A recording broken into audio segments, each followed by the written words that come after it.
আমার বাবার 2 বছরের শ্রাদ্ধের কাজ করবে আমার ভাই।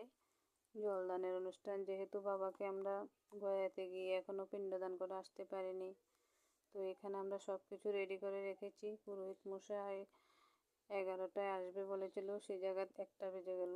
যাই হোক, এসেছে। এখন শ্রাদ্ধের কাজ চলছে, আমার ভাই আমার বাবার কাজ করছে, তো আমরা সেখানে ছিলাম। দেখো কেমন লাগছে। আর আমার বাবার যেখানেই থাকুক, বাবার আত্মার সদ্গতি আমরা কামনা করি। তোমরাও আমার বাবার জন্য একটু আশীর্বাদ করবে, যেখানেই থাকে যেন ভালো থাকে। বাবাকে ছাড়া কতটা কষ্টের, যার বাবা নেই সে বুঝে।